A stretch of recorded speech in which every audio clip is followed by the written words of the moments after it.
Student, सुबह सुबह का समय है। हम लोग फिजिक्स चल रहे हैं पढ़ने और फिजिक्स का जो फर्स्ट चैप्टर है वो है electric charges and fields.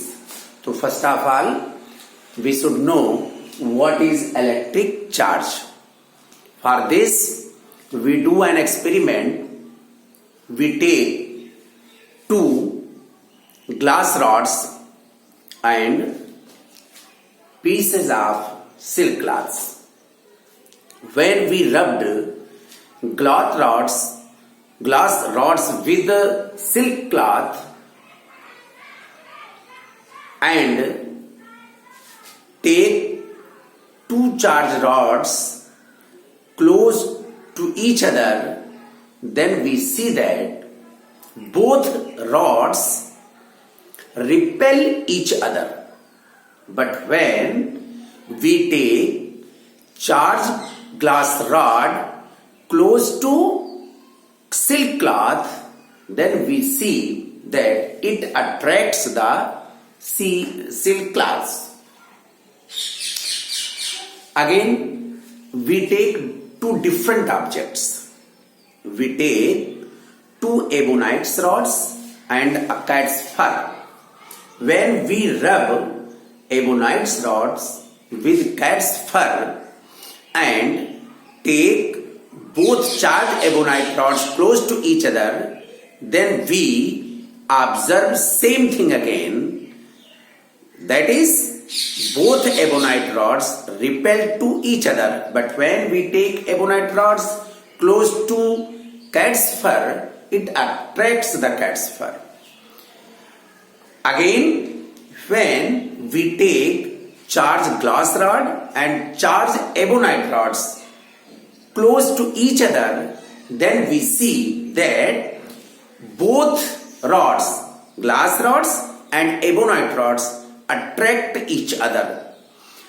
It means we see there are two types of charges, and it was found very first time by the scientist Dufay.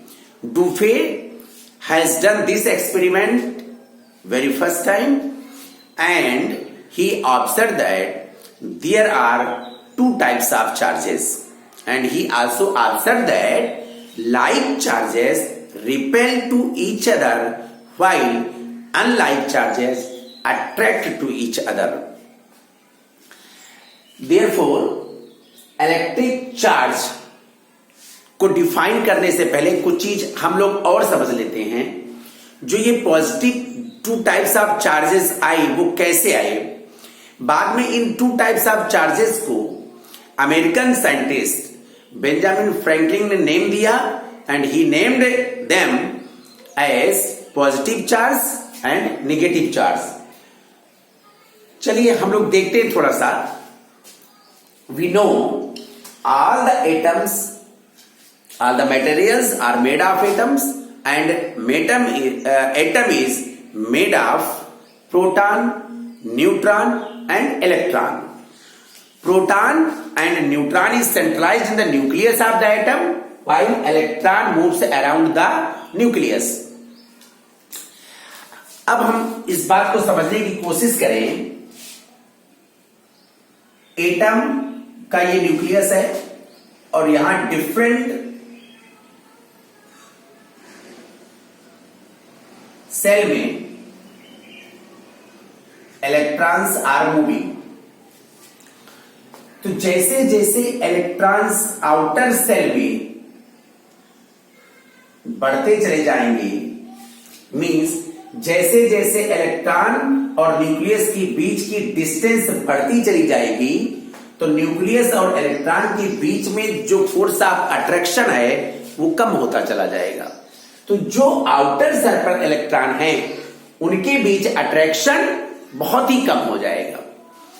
It means अगर यहां पर जो आउटर सेल पर जो electron है, अगर उनको कुछ एनर्जी दे दी जाए या उन्हें कुछ एनर्जी मिल जाए तो वो इस सरफेस को छोड़ भी सकते हैं।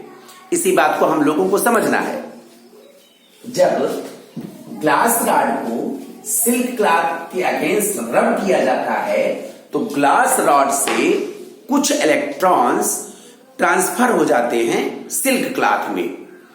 अब किस ऑब्जेक्ट से इलेक्ट्रॉन ट्रांसफर होंगे, इस चीज को समझने के लिए जिस ऑब्जेक्ट का वर्क फंक्शन कम होगा उधर से इलेक्ट्रॉन ट्रांसफर होंगे to the object which has stronger work function या maximum work function. Therefore, we see here that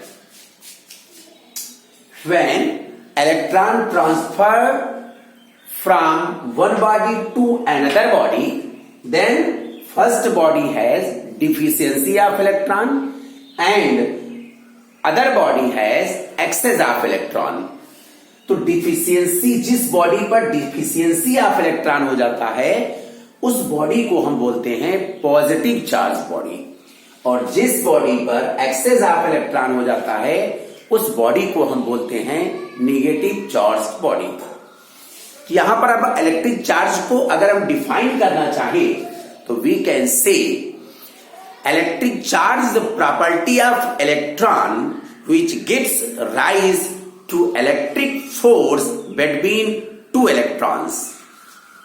In other words, we can say electric charge is deficiency or excess of electrons। तो इस बात को मुझे लगता है कि आप लोगों को पूरी तरह से समझ में आ गया होगा। Types of charge, there are two types of charges।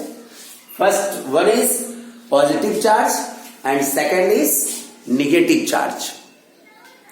अब इसके बाद हम लोग इलेक्ट्रिक चार्ज के बाद में टाइप ऑफ चार्ज हम लोगों ने पढ़ लिया। Type of charge, first one is positive charge and second is negative charge.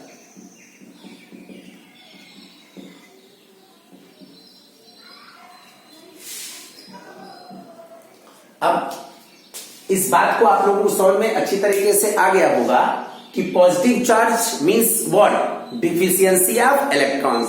Negative charge means what, excess of electrons. ये हो गया आपका टाइप्स ऑफ चार्ज।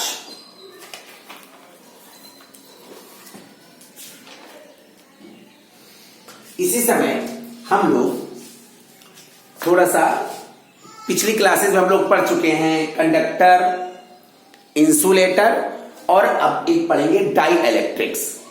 तो कंडक्टर क्या है हमें पता है, the conductor is the material in which electric charge can flow easily. और इंसुलेटर क्या है, insulator is a material in which electric charge can not flow easily. इसके बाद फिर हम लोग देखते हैं डाई इलेक्ट्रिक। कंडक्टर, इंसुलेटर, अब है dielectrics. Dielectrics are insulating materials which transmit electric effects without conducting. तो बिना कंडक्टिंग की ये इलेक्ट्रिक इफेक्ट्स जो है वो ट्रांसमिट करते हैं, उनको बोलते हैं हम डाई इलेक्ट्रिक्स। अब इसके बाद एक पॉइंट और आता है हम लोगों का, एक एक्सपेरिमेंट हम लोग खुद कर करके देखते हैं। Take a comb and rub it against your dry hair. What do you see?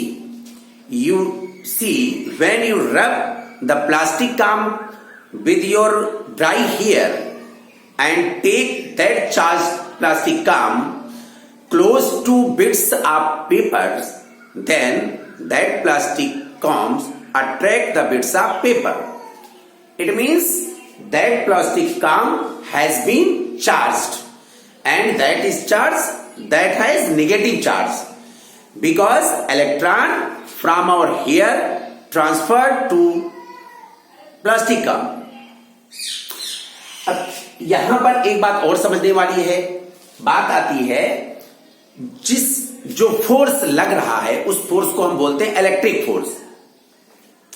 तो एक पॉइंट हम लोगों को यहां पर याद करने वाली है, electric force is stronger than gravitational force. क्यों? प्लास्टिक कॉम्ब जो कि आपने चार्ज किया था उसमें इलेक्ट्रिक फोर्स है, अब वो ग्रेविटेशनल फोर्स के अगेंस्ट पेपर बिट्स को अट्रैक्ट कर ले रहा है, उसे पिकअप कर ले रहा है, जो ये शो करता है कि electric force is stronger than gravitational force and by calculation it can be got. Okay, now we see charging by induction. Charging by induction, charging by induction को हम लोग समझ लेते हैं। A charge body imparts to another body some charge of opposite sign without any actual contact between both of the bodies, this is known as charging by induction. अब इस बात को थोड़ा हम लोग समझने की कोशिश करते हैं एक एक्टिविटी द्वारा, to charge one sphere by induction. और एक बात और समझ ले, इस तरह के इंडक्शन से जो चार्जिंग हो रही है इसमें जो फर्स्ट बॉडी का चार्ज है वो लूज नहीं होगा। क्यों? क्योंकि वो सेकंड बॉडी के कांटेक्ट में नहीं है। लेकिन without losing its own charge it is able to charge another body. Let us see, to charge one sphere by induction, we take a sphere and tie it in an insulating stand. Now we take charged glass rod which is positively charged. So positively charged glass rod close to this sphere. What we see here, due to these positive charges, negative charges comes to this surface, and now at this surface there is positive charge. Now इस sphere को हम अर्थ से connect कर देते हैं। जब इसको हम अर्थ से कनेक्ट कर देते हैं तो जो ये पॉजिटिव चार्ज थे वो सभी के सभी सेटिस्फाई हो गए। अब यहां पर वो सेटिस्फाई कैसे हो गए? उन्होंने अर्थ से इलेक्ट्रॉन को रिसीव कर लिया, इलेक्ट्रॉन पॉजिटिव चार्ज के पास आ गए और अब ये जो पॉजिटिव चार्ज थे वो सेटिस्फाई हो गए। अगेन वी सी हियर, जब हम इसको इसकी अर्थिंग को हटा देते हैं, अर्थ के कांटेक्ट को इसको हटा देते हैं, तो हम देखते हैं कि पॉजिटिव चार्ज के पास ये नेगेटिव चार्ज रहते हैं। उसके बाद जब हम इस ग्लास रॉड को भी यहां से रिमूव कर देते हैं, यहां से हटा देते हैं, तो हम देखते हैं कि जो ये नेगेटिव चार्ज थे वो इस स्फीयर में इक्वली डिस्ट्रीब्यूट हो गए, इस तरह से without any contact between sphere and glass rod sphere becomes charge. अब हम लोग देखते हैं to charge two sphere by induction. चलिए हम लोग देखते हैं to charge two spheres by induction. Two spheres by induction, हमने टू स्फीयर लिया, इंसुलेटिंग स्टेट से इसको टाइट कर दिया। अब इसके बाद हम लोग चार्ज ग्लास रॉड लेकर आते हैं। जब इसके पास हम चार्ज ग्लास रॉड लेकर आएंगे तो due to these positive charge negative charge comes to this surface. Now here positive charge, इधर से भी इलेक्ट्रॉन इसकी वजह से, चूंकि ये दोनों एक दूसरे के कांटेक्ट में हैं, तो इलेक्ट्रॉन्स जो है वो भाग करके वो इस सरफेस पर आ गए, और जब इलेक्ट्रॉन इधर से भाग करके इस सरफेस पर आ गए तो यहां कैसा चार्ज होगा? यहां पर पॉजिटिव चार्ज हो जाएगा। और जब हम इस ग्लास रॉड को रखें और इन दोनों स्फीयर को कांटेक्ट से हटा दें, डिस्कनेक्ट कर दें, मींस अलग अलग कर दें, तो हम देखते हैं कि यहां पर नेगेटिव चार्ज रहेगा और यहां पर पॉजिटिव चार्ज रहेगा। अब उसके बाद जब हम इस ग्लास रॉड को भी हटा देते हैं तो हम क्या देखते हैं कि ये निगेटिव आयन इधर भगाते हैं और ये पॉजिटिव चार्ज इधर चला आता है ड्यू टू अट्रैक्शन। उसके बाद जब हम दोनों को अलग अलग कर देते हैं, इन दोनों स्फीयर को जब एकदम से अलग अलग कर देते हैं तो इस स्फीयर में नेगेटिव चार्ज इक्वली डिस्ट्रीब्यूट हो जाता है और दूसरे स्फीयर में पॉजिटिव चार्ज इक्वली डिस्ट्रीब्यूट हो जाता है और इस तरह से ये दोनों गोले क्या हो गए, चार्ज हो गए बाय इंडक्शन। एक नेगेटिव चार्ज हो गया और एक पॉजिटिव चार्ज हो गया और इस प्रोसेस में ग्लास रॉड ने अपना कोई भी चार्ज लूज नहीं किया। इस बात को आप लोगों को अच्छी तरीके से समझ लेना चाहिए। चलिए अब नेक्स्ट टॉपिक जो हमारा है वो है properties of electric charges. Electric charges की प्रॉपर्टीज हम लोग देखते हैं। एक प्रॉपर्टी है, हम लोग जानते हैं उसको, पिछली क्लासेस में हम लोग पढ़ चुके हैं। Like charges repel to each other and unlike charges attract to each other. और इसके बाद फिर जो मेन प्रॉपर्टी आती है that is quantisation of charge. Quantisation of charge, quantisation of electric charge ये कहता है only integral multiple of electrons can be transferred from one body to another body. It means जब इलेक्ट्रॉन ट्रांसफर होते हैं तो 1 electron, 2 electron, 3 electron, 4 electron इस type में वो ट्रांसफर होते हैं। मीन्स 1/2 इलेक्ट्रॉन, 1/3, 1/4, 2/3 इस तरह से इलेक्ट्रॉन ट्रांसफर नहीं होते हैं। तो जो भी इलेक्ट्रॉन ट्रांसफर होते हैं वो इंटीग्रल मल्टीपल होते हैं। तो only integral multiple of electrons can be transferred from one body to another body. It means Q is equal to NE. Q is equal to NE, where N is an integer. N is an integer and E is basic unit of charge. And value of E is equal to 1.6 into 10 to the power minus 19 coulomb. तो ये हो गया हमारा quantization of electric charge. और इसके बाद फिर इस बात को हम लोग थोड़ा सा और समझने की कोशिश करते हैं। यहां n क्या है, n इंटीजर, तो वो पॉजिटिव इंटीजर भी हो सकता है और निगेटिव इंटीजर भी हो सकता है।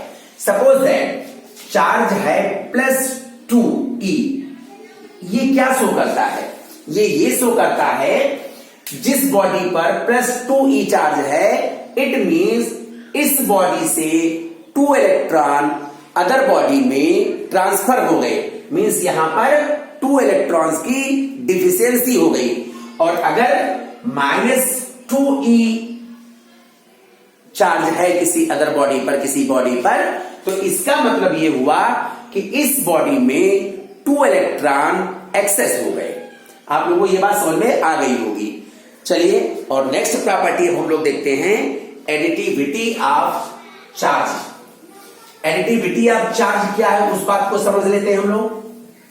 सपोज दैट कोई सिस्टम है और उस सिस्टम में n पॉइंट चार्जेस हैं, Q1, Q2, Q3, Q4, Q5 and up to Qn point charges हैं। तो इस सिस्टम का टोटल चार्ज क्या होगा, तो इस सिस्टम का total charge algebraical sum of all the individual charge.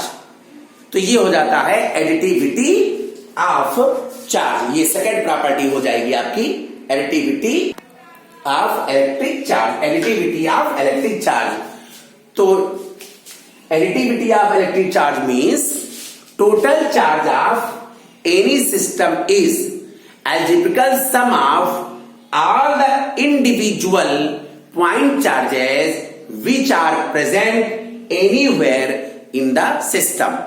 It means Q is equal to Q1 plus Q2 plus Q3 plus Qn. Means जितने भी चार्जेस हैं उनका हम अल्जेब्रिकली सम कर लेंगे और जो वैल्यू होगी वही इसका टोटल चार्ज हो जाएगा. सपोज दैट इस सिस्टम में 8E charge minus 2E charge 3E charge and 4E charge, इस तरह से चार्जेस डिस्ट्रीब्यूट है. तो अगर हम इस पूरे सिस्टम का टोटल चार्ज अगर फाइंड आउट करना चाहें तो जितने पॉजिटिव चार्जेस हैं उनको ऐड कर लेंगे और उसमें से जो निगेटिव चार्ज है उसको सब्ट्रैक्ट कर देंगे. इसी को बोलते हैं अलजेब्रिकल सम. तो अलजेब्रिकली उनको हम ऐड कर लेंगे और जो वैल्यू आएगी वही पूरे सिस्टम का टोटल चार्ज हो जाएगा. इसको बोलते हैं एडिटिविटी ऑफ इलेक्ट्रिक चार्ज. और अब थर्ड प्रॉपर्टी पर आते हैं, कंजर्वेशन ऑफ इलेक्ट्रिक चार्ज. तो conservation of electric charge means total charge of an isolated system. Total charge of an isolated system is always conserved. It means जो charge है वो एक बॉडी से दूसरी बॉडी में केवल क्या होता है, ट्रांसफर होता है, वो डिस्ट्रॉय नहीं होता. इस बात को आप लोग फिर समझिए. चार्ज एक बॉडी से दूसरी बॉडी में केवल ट्रांसफर होता है, इसलिए हम कहते हैं कि total charge of an isolated system is remain conserved. तो ये हो गया हमारा conservation of electric charge.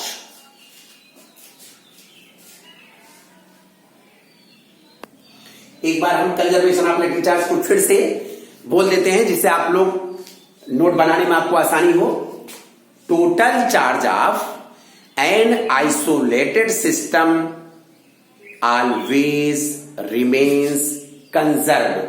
It means charge can be only transferred from one body to another body. इस तरह से ये हो गया आपका कंजर्वेशन ऑफ इलेक्ट्रिक चार्ज. अब हम देखते हैं कूलाम्स लॉ. चलिए देखते हैं coulombs law. Coulombs law says the force of interaction between 2 point charges is directly proportional to the product of the magnitude of both charges and inversely proportional to the square of distance between both of them. It means अगर हम 2 point charges ले लें, suppose that Q1 and Q2 are 2 point charges and distance between both of them is r. Then Coulomb's law says force of interaction. Force of interaction means force of repulsion or force of attraction. जब ये दोनों like charges होंगे तो force of repulsion हो जाएगा. जब ये दोनों अनलाइक चार्जेस होंगे तो फोर्स ऑफ अट्रैक्शन हो जाएगा.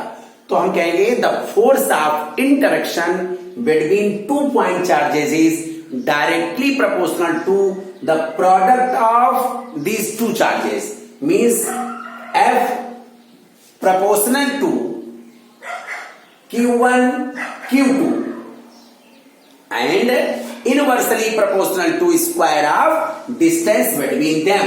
Inversely proportional. तो F proportional to Q1 Q2 upon R square. और जब हम यहां से प्रोपोर्शनलिटी साइन हटाएंगे तो हम यहां पर एक प्रोपोर्शनलिटी कांस्टेंट राइट करेंगे. It means F is equal to K into Q1 Q2 upon R square, where K is a constant and K is equal to 1 upon 4 pi epsilon naught.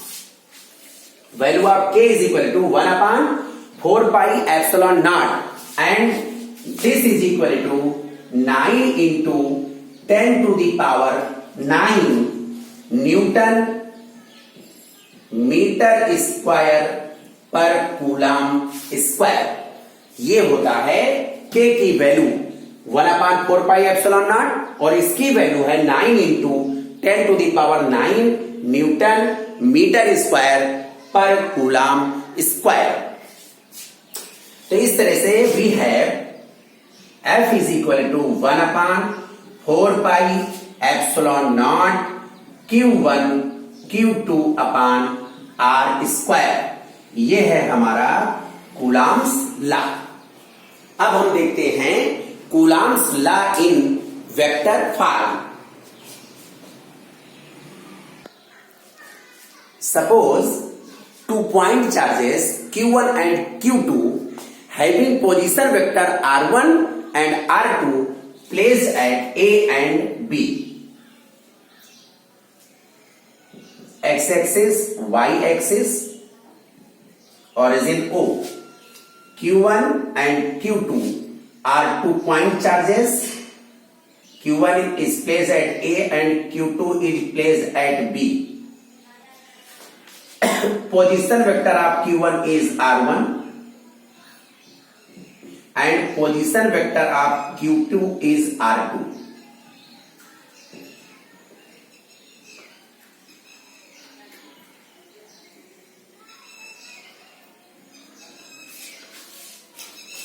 Point charge Q2 के कारण point charge Q1 पर जो force apply होगा उस force को हम बोलेंगे F12 और जिसका डायरेक्शन B से A की ओर होगा means F12 and force applied on Q2 due to Q1 will be F21।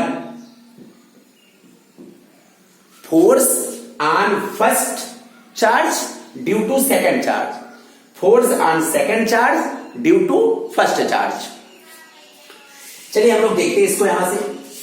अगर हम ए बी की वैल्यू फाइंड आउट करेंगे that will be R12 and value of this will be R1 minus R2 minus R1 and BA is equal to R21, this is equal to R1 minus R2 and we should know that magnitude of R12 and R21 will be equal, therefore magnitude of R12 is equal to magnitude of R21 and that is equal to mod of, therefore mod of R2 minus R1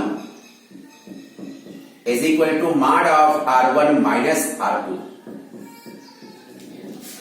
चलिए अब यहां पर देखिए जो force A पर apply होगा उसका direction B से A की ओर होगा और जो फोर्स B पर अप्लाई होगा उसका डायरेक्शन A से B की ओर होगा। अब यहां पर इस बात को आप थोड़ा सा और समझ लीजिए। अगर फोर्स ऑफ अट्रैक्शन होगा तो ये इसको अपनी ओर खींचेगा तो ये वाला इसको अपनी ओर खींचेगा। अगर फोर्स ऑफ रिपल्शन होगा तो ये वाला इसको रिपेल करेगा इस डायरेक्शन में तो ये वाला इसको रिपेल करेगा इस डायरेक्शन में। अब इस बात को हम लोग थोड़ा समझ लेते हैं। F12 फाइंड आउट करते हैं is equal to 1/4 pi epsilon naught Q1 Q2 both charges, product of both charges upon distance between both of them, that is R12 और इसका मैग्नीट्यूड होगा R12 का मैग्नीट्यूड होगा और इसका जो डायरेक्शन होगा वो डायरेक्शन होगा R21। जो डायरेक्शन होगा वो क्या होगा R21। देखते हैं 1/4 pi epsilon not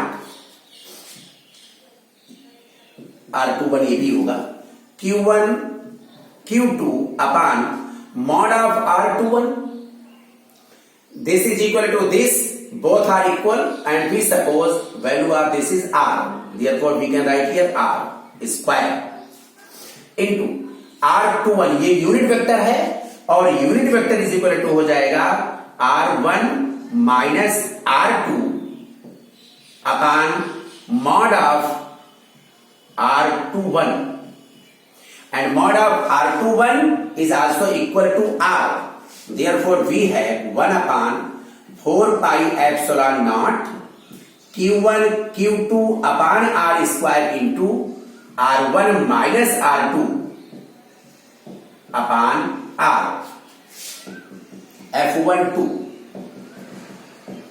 therefore f12 is equal to 1 upon 4 pi epsilon naught q1 q2 upon r cube into r1 minus r2.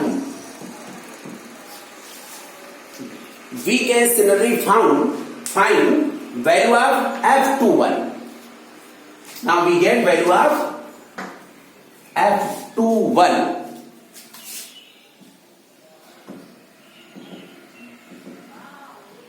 Similarly, f21 is equal to 1 upon 4 pi epsilon naught q1 q2 upon r cube into r2 minus r1. सारी values वही होंगी, केवल यहां पे direction change हो जाएगा, तो ये वैल्यू हमारी हो जाएगी r2 माइनस r1.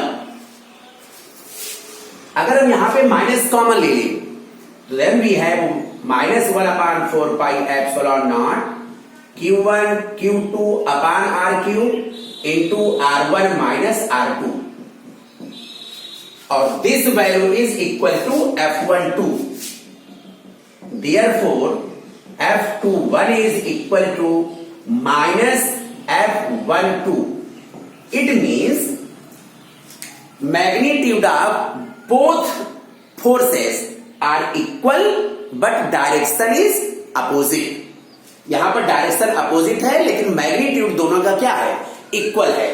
तो ये हो जाएगा हमारा Coulomb's law in vector form. और अगर हम इसको देखें तो इससे ये शो होता है कि Coulomb's law follow Newton's third law of motion, that is action reaction